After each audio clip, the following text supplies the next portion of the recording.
Hello everyone, it's Attacker72 here, and for today. So, this year has definitely been quite a ride for a lot of gaming fans, especially for Nintendo, and with 2024 coming in about a couple of days, I thought, why not end off the year by talking about my top 10 most favorite and by far the best Nintendo games and content that they've given us for 2023, because let's be honest, this year's Nintendo lineup for the Switch is pretty great. It's by far one of my favorite lineups on the Switch next to 2019 and 2022, and you can really tell Nintendo went all out this year, and I'm kind of curious to see what they have in store for us in 2024. So in this video, I'm going to be going through the top 10 Nintendo Switch games, and also I'm going to be including some DLC content in this one, given the fact that DLC has sort of gotten its own thing going on. And before I start this, I want to say that this will be the last video for 2023, and these are my thoughts and opinions down below about this whole thing.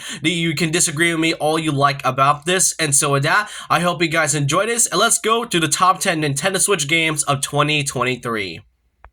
At number 10 is Sonic Superstars, an unexpected 2D Sonic game that I generally never thought would actually be released, given the fact that last year we were given Sonic Frontiers, and now we got a 2D Sonic game. Here's the thing about this 2D Sonic game, however, is that, first of all, it changes something that no 2D Sonic game has, and that is having 4-player co-op, which features Sonic, Tails, Knuckles, and Amy. Each of the zones are full of variety, and you can kind of like explore the place, plus the life system and the timer. The timer is still there, but the life system is gone for good, meaning that you don't have to worry about getting a game over every now and then. The bosses are pretty fun, but they aren't exactly great, in my opinion. Some of them are pretty tedious, some of them are pretty okay, and the level design, like I said, it's full of variety, even though some of them feel so similar to things like this, the first one being Green Hill Zone related, but otherwise, this is a pretty okay one. In terms of its music, Sonic games never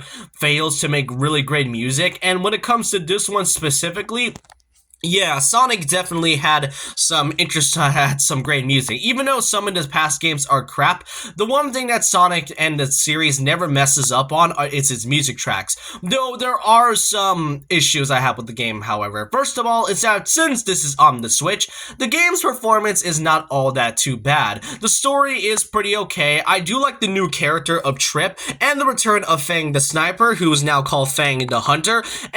But what I really don't get is that given how very short this game is, since you can beat it at around 10 hours or so, when you beat the main story, Trip's story, and especially the final story, I don't think this is justified as a $60 game. Yes, this game is $60, which I generally don't get why, given the fact that this game could have been at least $35, maybe $30 to $40, and not like a $60 game in general. Otherwise, Sonic Superstars, it pretty much is in the number 10 spot for at least a good reason. At number 9, we got another Sonic placement with Sonic Frontiers: The Final Horizon. This is the third and last DLC update for Sonic Frontiers, and I will say, given the fact that throughout this entire year we were given new update after new update, I was genuinely curious to see what the final update had to offer us with the third DLC. And I'm gonna say this right now, it was kind of unexpected. First of all, this game did not, before, there was an update that came out recently, which fixes a lot of big issues that the Final Horizon has given us. The one thing is that this whole DLC felt like a Kaizo level, and it felt more like a Kaizo level than an actual game, because there are some floating platforms, some areas that you can't feel like you can't reach, and in this one, you get to play as not only Sonic, but also Tails, Knuckles, and Amy, marking their first playable appearance in such a long time, since, if I recall correctly, Sonic 2006, and that is a game I don't even want to mention, but honestly, it is great to play Sonic's friends again, but that's also one of my biggest gripes about them. Some of their gameplay, except for Tails, is pretty fun. Amy is okay, but Knuckles is by far the most disappointing to play as, given the fact that his gliding mechanic is really awkward to control, and his climbing and treasure hunting abilities are okay-ish, but I wasn't able to figure it out until like halfway into Knuckles' parts of gameplay. And then there's another gripe and issue I have, and that is the trials. The trials themselves aren't too bad. There are a couple ones that I'm not a fan of, such as the snake trial. Who exactly thought it was a good idea to fight 4 enemies that has shields, and you have to basically beat it in under 2 minutes? You have to have supersonic speed in order for you to beat those types of enemies. And speaking of supersonic, that's where we get to the biggest gripe of them all, the Master King Coco trial. There was an update that actually fixed this whole issue on the Master King Coco trial, because the issue about it before it was updated was that you have to beat all 3 bosses, the Giganto, the Wyvern, and the Knight, in under 400 rings as supersonic. The problem is that you need to do a perfect parry, and after many attempts, I now realize that the game was never built with the perfect parry, because the Wyvern is one of the most frustrating bosses I had to do in terms of just doing the perfect parry in general. It was one of my favorite bosses before this trial, and now it's become one of my least favorites because of it. Thankfully, they did change it with having 400 rings to 600 rings now, and the perfect parry window is more forgiving. Oh, did I also mention that you don't have rings in those entire fights, and those rings are going to be moved over into the next fight, meaning that you're going to need to save a lot of them when you beat Wyvern. Otherwise, the thing that actually makes up for all of that bullcrap is basically the final boss. One of my biggest issues with the original Sonic Frontiers game was the final boss, Supreme, and the end.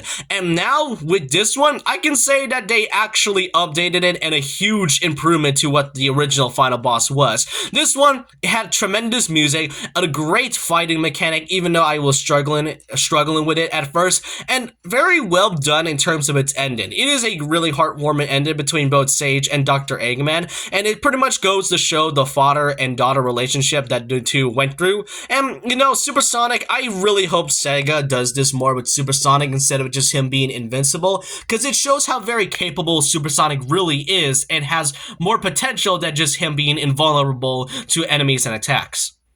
Alrighty, that's enough with Sonic for now. For number 8 is Fire Emblem Engage. This was the first game that came out in 2023 on the Nintendo Switch, and honestly, this is kind of a refreshing take on the Fire Emblem series. You see, for the past 10 years and so, since Awaken and Resurge, the franchise's, whole thing, pretty much Fire Emblem Engage is an anniversary title, which makes sense given the fact that it features characters like Mart, Ike, Violet, and even characters that no Fire Emblem fan or non-Fire Emblem fan have heard of, like Sigurd and whatnot, and I do appreciate everything they did with this one. There are a few things that I have to mention, is that it focuses on the main character, Alear, who kind of wakes up after 1,000 years and can engage with the rings known as emblems, which features heroes from the past, such as Mart and other Fire Emblem characters that appears in the past Fire Emblem games. And what I really like about this is that this story is pretty straightforward. In the past 2 games, Fire Emblem Fates and Fire Emblem Three Houses, you mostly go into different splitting paths, which does require a lot more playtime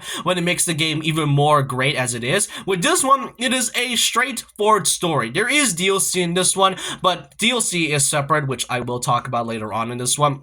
And in terms of Fire Emblem Engage, I do appreciate how that the story is straightforward. The one gripe I do have, though, are the character designs. Now, if you don't know me that much, I love designing characters, and I like designing designs of different characters from series, and especially ones that I personally make. The thing about Fire Emblem Engage, though, is that, I don't know why, some of them don't feel like they belong in a Fire Emblem game. Most notably, characters like Hortensia, like, how am I supposed to know that's a Fire Emblem character of all things? And not just that, what I really find funny is the contrast of the colors. You see, Fire Emblem Engage in this entire box art and the gameplay aesthetic itself, it is bright and colorful. While the last game, the past 2 games, Fire Emblem 3 Hopes and 3 Houses, they have a more gritty and darker style, with the 3 of the main characters having the 3 primary colors. With this one, however, it is really colorful, which I really find hilarious from the contrast of the last game, which I do appreciate.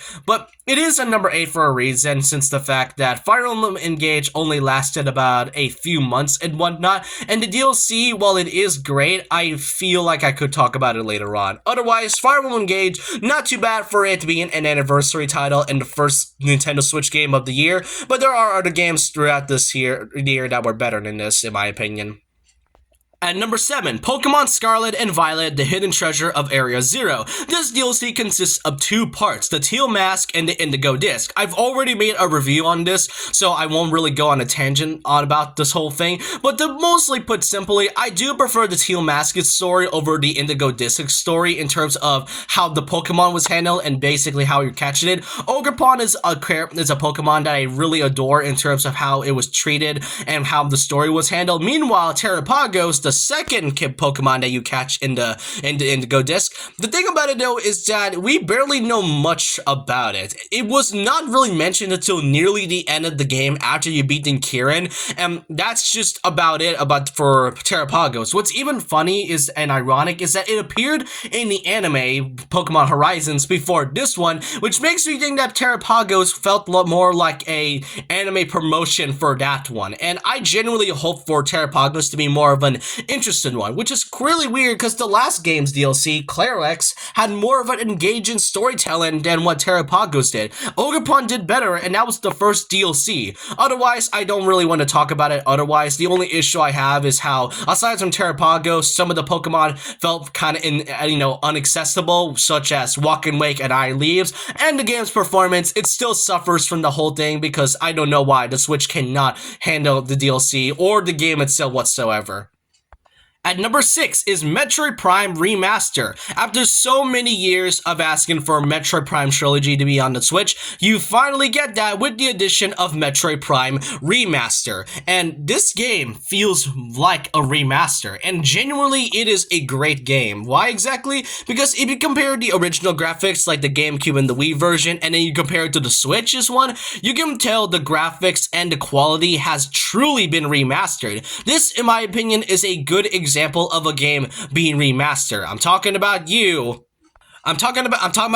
Skyward Sword HD, The Last of Us Part 2. This is how a remaster should be done. What's even great is that the gameplay is pretty smooth and fun. There are some collectibles and some unlockables that you can get throughout the game, and otherwise, this is a really surprisingly good game. I feel like the reason why Metroid Prime Trilogy was not even a thing is because I feel like they wanted to test this game out before they even released the trilogy, or maybe just release Metroid Prime 2 and 3 separately, and then basically made Metroid Prime 4 later on, which Prime 4 still has yet to be, released, Nintendo. I know it's gonna take many years, but please, Nintendo, at least try and release this game at some point. It has truly been this long, and I really adored Metroid because of the Metroid Prime trilogy, because of Metroid Prime itself. So, yeah, if you want to try a new series, Metroid Prime Remaster is a good start, and if you really want to get into the Metroid series, then either try this or Metroid Dread. Either way, this game is phenomenal and a good example of how a remaster should be done.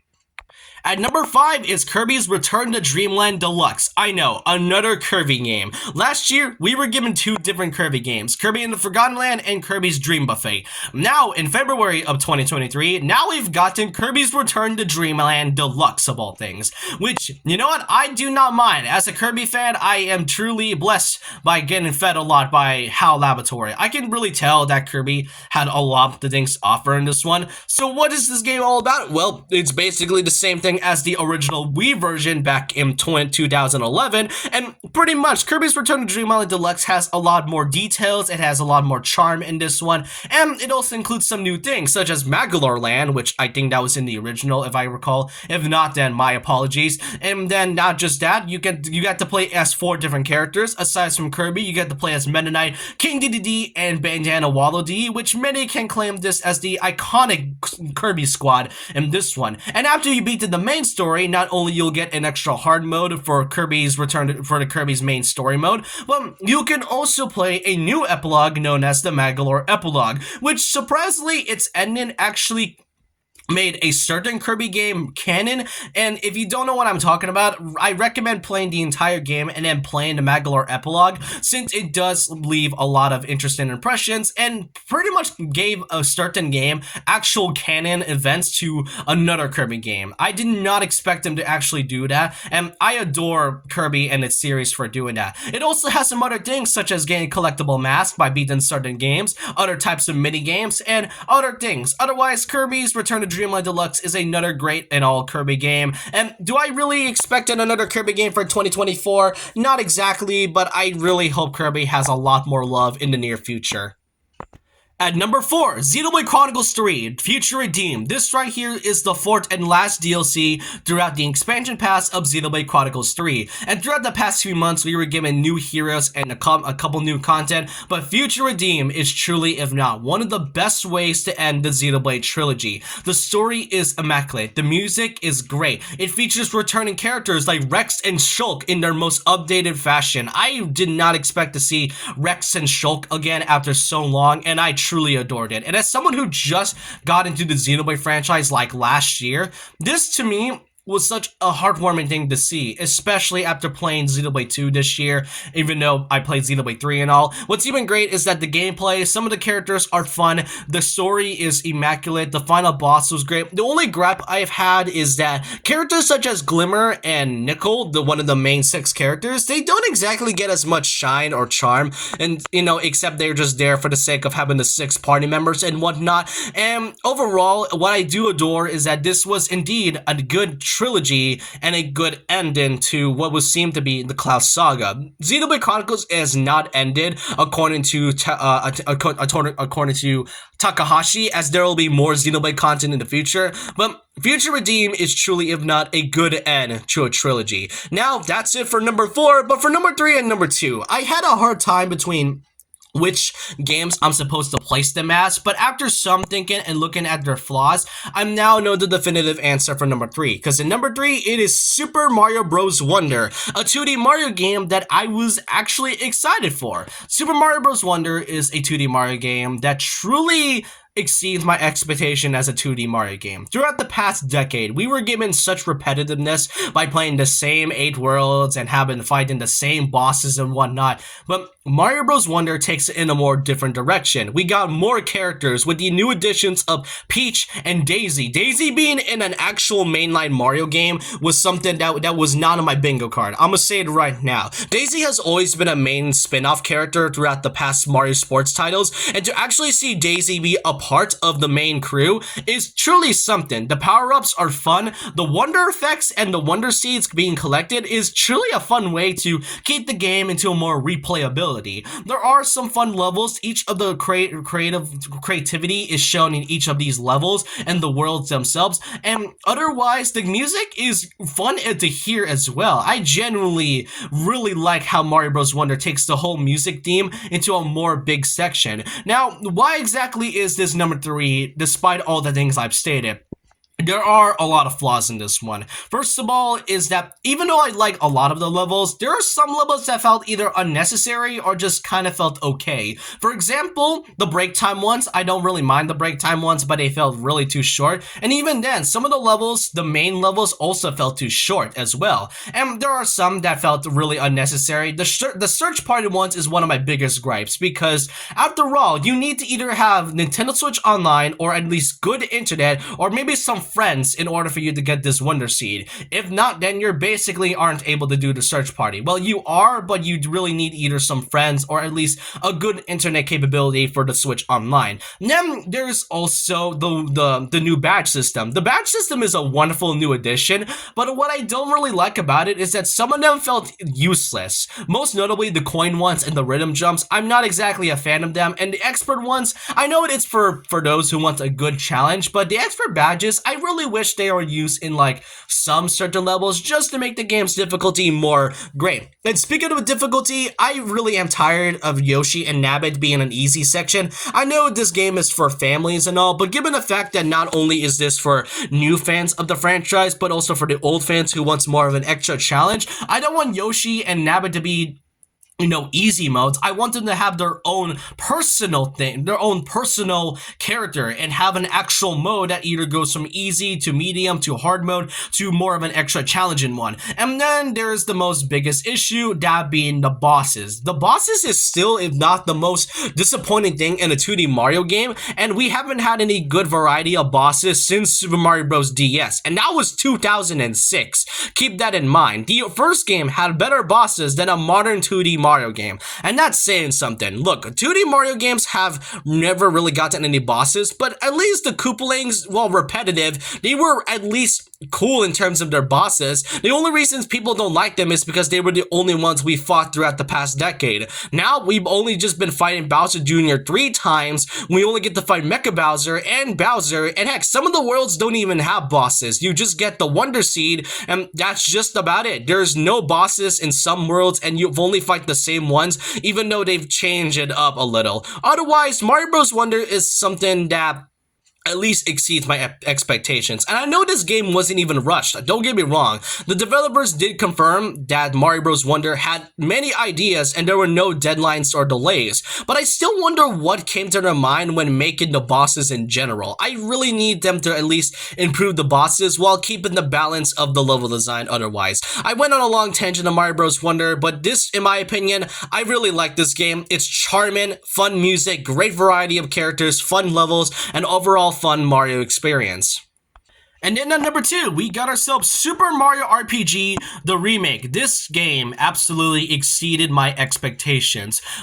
It being the very first Mario RPG game, and it's now getting a full-on remake in 2023, it is truly an immaculate and beautiful thing to see. For those Geno fans who want to see what Geno was like in this original game, you finally get to have this character into this one. Otherwise, this game is still as great as the original was. It was charming, it kept a lot of the secrets and the Easter eggs, it kept its charm for each character, the music has been updated a lot, and if you want to hear the original music, you can do that. You can either prefer the remixed one or the original just by going to a simple menu. Now, I've seen people complain that why exactly is this game and Link's Awakening Deluxe getting a lot of praise, meanwhile Pokemon Brilliant Diamond, Shining Pearl gets a lot of hate. There's a lot to unpack there, which I will talk about in the future, but let's just say that this game is well polished. It has a lot of great details and fun things to do, and especially kept all the minigames and fun charm in each enemies and dialogue. And most notably is that even though you beat in the main game, you can still play it and enjoy it by using some post-game content by beating the same bosses, including a secret one that I think we all know by now.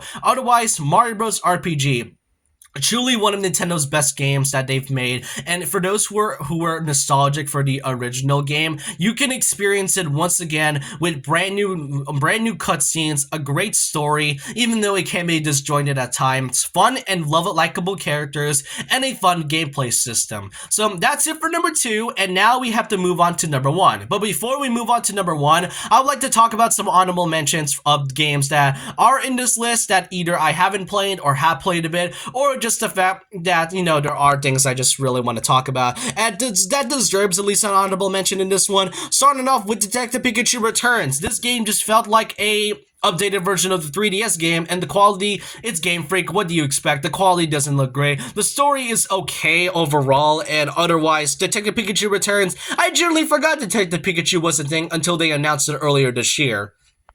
Mario Kart 8 Deluxe Booster Course Pass Waves 4 through 6. Surprisingly, they added actual new characters in this one, with the returns of Funky Kong, Diddy Kong, and Wiggler, Birdo, and especially added some new ones, such as, for example, Kamek. Kamek finally in a Mario Kart game after so long, Pauline, and, okay, I guess Peachette. And the courses they've chosen is really great. Mario Kart Wii's Rainbow Road, DK Mountain, Daisy Cruiser. There is a lot of fun things to be added about this, but it's mostly just adding new courses and DLC and whatnot. Otherwise, Mario Kart 8 Deluxe, they truly updated a lot, and what makes Mario Kart 8 Deluxe a true Mario Kart experience. Then there's F-Zero 99, a free game that even though many did not want a 99 game, this, in my opinion, could at least advance or at least revive the F-Zero franchise as a whole. Given the fact that many Nintendo fans have been begging Nintendo to have a new F-Zero game after many years of it being on an indefinite hiatus, I think this is a good chance for the series to come back by pretty much trying it out. Not just that, the gameplay is indeed very wild and crazy enough as it is.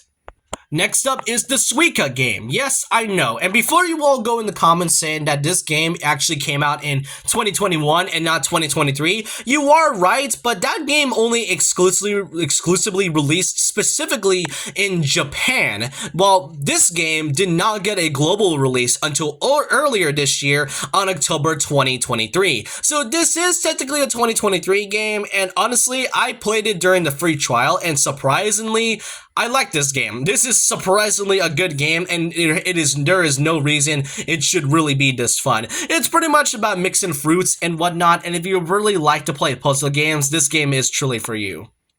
Then there's the Fire Emblem Engage Expansion Pass, which features 4 DLC and a brand new story. Like I said, the DLC did only last about a few months, so there really isn't much to say, but hey, you get at least some new emblems, including ones that should have been in the beginning of the game, such as Robin and Chrom, and Alm. I'm sorry for those Alm fans, but Alm is not in this DLC whatsoever, and hey, you get to have new party members into Fire Emblem Engage with this new story. And last but not least, for the honorable mention, is Pikmin 4. Pikmin 4 is a game that should be strived for. A game that no fans have ever experienced in such a long time. And Pikmin 4's release, it got a lot of Nintendo fans to actually try the Pikmin franchise. And I have yet to play Pikmin's 1, 2, and 3. And I did try the demo version for Pikmin 4, and I surprisingly liked it. Fun, engaging gameplay. The landscape and worlds are beautiful, and otherwise, I really like Pikmin 4 in general. I can see why it took a decade for this to finally come out, but really, overall, this only deserves an honorable mention. I know for those Pikmin fans are probably going to be raving in this video's comment section. I'm truly sorry for those Pikmin fans. I want to play Pikmin 4, but I am planning to possibly get it by next year. And now we have to talk about number 1, which, you know, let's be honest, I think you know what it is. Number 1 is none other than The Legend of Zelda: Tears of the Kingdom.